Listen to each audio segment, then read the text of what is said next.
जय हिंद दोस्तों। इस वीडियो में हम भारत के बारे में शॉर्टकट तरीके से जानेंगे कि भारत लिखा हुआ है भारत एक दृष्टि में। तो भारत के बारे में, ये भारत भूगोल दोस्तों है, तो भारत के बारे में जानते हैं। जैसे कि भारत जैसे कि देश की राजधानी कहाँ है दोस्तों? नई दिल्ली है। और भारत का जो अन्य नाम है जैसे कि आर्यवर्त है, जम्बूद्वीप है, भारतवर्ष है, हिंदुस्तान है, इंडिया, ये सभी नामों से भारत को पुकारा जाता है। ये भौगोलिक स्थिति भारत जैसे देखिए उत्तरी गोलार्ध दक्षिणी गोलार्ध होता है, तो भारत जो ये उत्तरी गोलार्ध में अवस्थित है। उसके बाद अक्षांश विस्तार कितना है? अक्षांश विस्तार यानी कि ये विषुवत रेखा से भारत का जो है ये 8 डिग्री 4 उत्तरी अक्षांश से हैं, 8 डिग्री उत्तरी अक्षांश से और 37 डिग्री 6 उत्तरी अक्षांश से हैं। अक्षांश विस्तार है। और देशांतरीय विस्तार कितना है? 68 डिग्री 7 से। और ये देशांतरीय विस्तार के ही द्वारा जो है मानक समय रेखा निकाला जाता है, जो अभी वर्तमान में जो समय का निर्धारित होता है भारत में। तो ये देशांतरीय रेखा के अनुसार ही होता है। 67 डिग्री 7 पूर्वी देशांतर से ये 97 डिग्री 25 पूर्वी देशांतर के बीच है। ज्यामिति कैसा? भारत का आकार कैसा है? चतुष्कोणीय है। चतुष्कोणीय है ज्यामिति आकार। मानक समय देखिए, मानक समय जो है रेखा ये 82.5 डिग्री इलाहाबाद से होकर गुजरता है। इलाहाबाद से होकर ये गुजरता है, मिर्ज़ापुर के निकट ये गुजरता है। और ग्रीनविच समय से 5 घंटा 30 मिनट आगे हैं। 82 डिग्री पूर्व देशांतर भारत के 5 राज्य उत्तर प्रदेश पहला जो 5 राज्य होकर गुजरता है। इलाहाबाद से सीधा दोस्तों ऐसे होकर गुजर जाता है। तो वही 5 राज्य सर कौन कौन सा 5 राज्य है वो देखिए। जैसे कि उत्तर प्रदेश है 82.5 डिग्री लाइन, मध्य प्रदेश, उसके बाद छत्तीसगढ़ है, उड़ीसा है, आंध्र प्रदेश से 5 राज्यों से होकर ये भारत का मानक समय रेखा गुजरता है।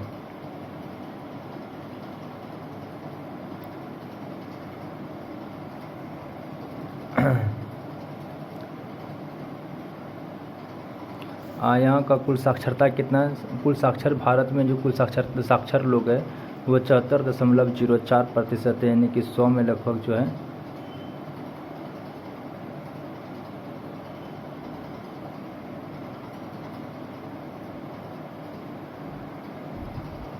100 में 74 लोग दोस्तों भारत में शिक्षित हैं, जो पढ़े लिखे हैं। और अभी 2026 का दोस्तों जनगणना बाकी है, जिसमें कि साक्षरता दर दोस्तों बढ़ेगा, अब 80+ हो जाएगा। पुरुष साक्षरता जिसमें कितना है 82.14% है, यानी कि इससे 8 ज़्यादा है। और महिला साक्षरता 65.46% है। अनुसूचित राज्य की संख्या, राज्य भारत में जो है राज्यों की संख्या कितना है? 28 राज्य मिलकर दोस्तों एक देश बनाया है। और इसमें जो है 8 केंद्र शासित प्रदेश है, जिसमें कि और 8 केंद्र शासित प्रदेश में है डायरेक्ट दोस्तों राष्ट्रपति का शासन होता है। और राज्यों की संख्या जो 28 है, उस 28 राज्यों में मुख्यमंत्री का शासन होता है। और केंद्र शासित प्रदेश में डायरेक्ट जो है राष्ट्रपति का शासन होता है। और उसके बाद देखिए, और पहाड़ी क्षेत्र और इसका भौगोलिक विस्तार देखिएगा तो आप लोग थोड़ा सा क्वालिटी को बढ़ा लीजिएगा ताकि आप सबको सही से दिखे। और चैनल को सब्सक्राइब जरूर कीजिएगा, वीडियो को लाइक कर दीजिएगा।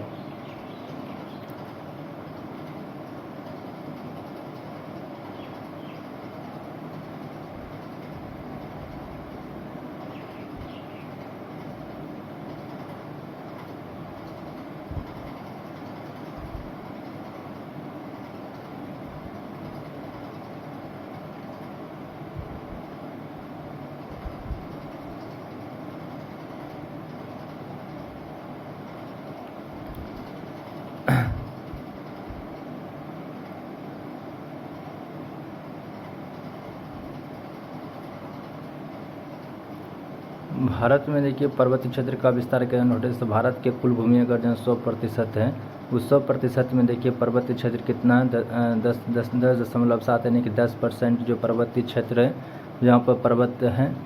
और पहाड़ी क्षेत्र 18% पर पहाड़ी क्षेत्र है। और पठारी क्षेत्र पर कितना है 27% पठारी क्षेत्र है। और मैदानी क्षेत्र 43% जहाँ की खेतीबाड़ी होता है।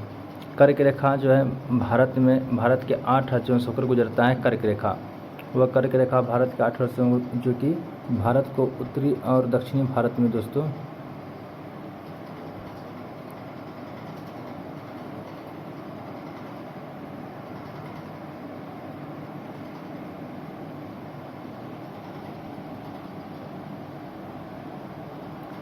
जैसे कि दोस्तों ये भारत है, भारत को दोस्तों जो है दो भागों में बांट देता है, कर्क रेखा उत्तर भारत और दक्षिणी भारत में बांट देता है। और जो कर्क रेखा गुजरता है ये प्रकार के दोस्तों अक्षांश रेखा है, जो 23.5 डिग्री अक्षांश रेखा ये है, 23.5 डिग्री अक्षांश रेखा है कर्क रेखा, जो भारत को दोस्तों उत्तरी नॉर्थ और उत्तर भारत और दक्षिण भारत में बांट देता है। वो कौन सा राज्य है? जैसे गुजरात है, वो राज्य है गुजरात है, उसके बाद राजस्थान है दोस्तों, उसके बाद मध्य प्रदेश है, और उसके बाद छत्तीसगढ़ है, उसके बाद दोस्तों झारखंड है,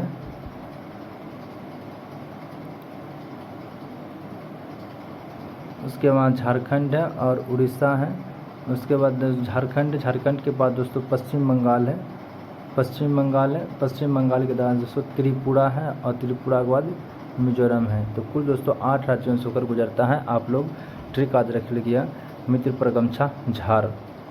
और समय रेखा, ये समय रेखा भी दोस्तों भारत के 5 राज्यों से होकर गुजरता है। समय रेखा अक्षांश रेखा, ये एक प्रकार का अक्षांश रेखा हुआ, कर्क रेखा एक प्रकार का अक्षांश रेखा है, और ये समय रेखा एक प्रकार का दोस्तों देशांतरी रेखा है। कर्क रेखा ऐसे जो है, जैसे कि मान लीजिए भारत इस तरह से, तो उत्तर भारत और दक्षिण भारत में बांट देता है। इस तरह कर्क रेखा बांट के भारत को 2 भागों में बीचों बीच कर्क रेखा, ये जो है देशांतरी रेखा दोस्तों ये खारा चलता है। और ये दोस्तों 5 राज्यों से होकर गुजरता है। कौन कौन सा वो राज्य है? तो देखिए यहाँ पर उत्तर प्रदेश है, उसके बाद मध्य प्रदेश है, छत्तीसगढ़ है, उड़ीसा है, आंध्र प्रदेश है। 5 राज्यों से होकर गुजरता है।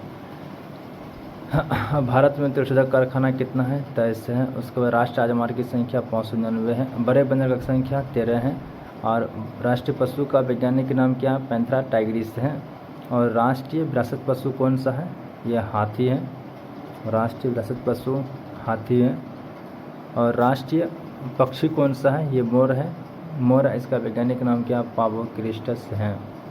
राष्ट्रीय वृक्ष बरगद है, वैज्ञानिक नाम इसका क्या? फाइकस बेंगलोनस है। राष्ट्रीय पुष्प कमल है, वैज्ञानिक नाम नीलम्बो न्यूसिफेरा है।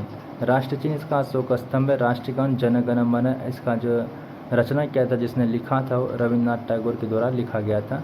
राष्ट्रीय गीत कौन? वंदे मातरम है, इसका रचना कौन जिसने किया था? बंकिम चंद्र चटर्जी के द्वारा किया गया था। राजकीय भाषा इसका कौन सा? हिंदी है। दोस्तों देश का कोई भी राष्ट्रीय भाषा नहीं है, बल्कि राजकीय भाषा है हिंदी। राष्ट्रीय लिपि देवनागरी है। और राष्ट्रीय वाक्य क्या है? सत्यमेव जयते हैं। कौशल्य मुंडकोपनिषद से लिया गया। राष्ट्रीय ध्वज तिरंगा है। और तिरंगा में दोस्तों 4 रंग होता है। तिरंगा में 4 रंग होता है। एक चक्र वाला दोस्तों नीला रंग का होता है। राष्ट्रीय नदी कौन सी है? गंगा है। राष्ट्रीय जलजीव गंगा डॉल्फिन है। प्लेटिनेस्टा गंगेटिका। दोस्तों इस वीडियो में हम पूरे भारत के बारे में शॉर्टकट तरीके से जाने हैं। तो नेक्स्ट वीडियो में दोस्तों हम आप सभी को बताएंगे ये भौतिक विभाजन। तो आप लोग इस चैनल को सब्सक्राइब कर लीजिएगा और वीडियो को लाइक जरूर कीजिएगा।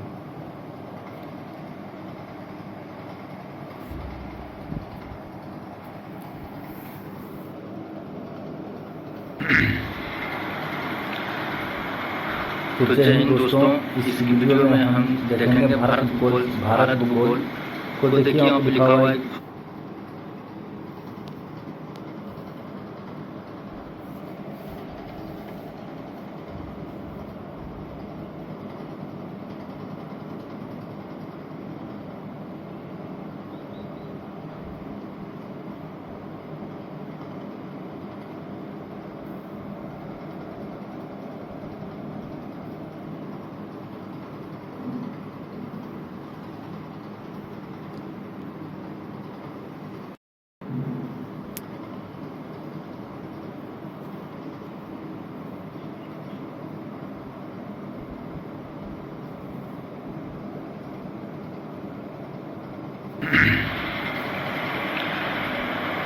तो जय हिंद दोस्तों, इस वीडियो में हम देखेंगे भारत भूगोल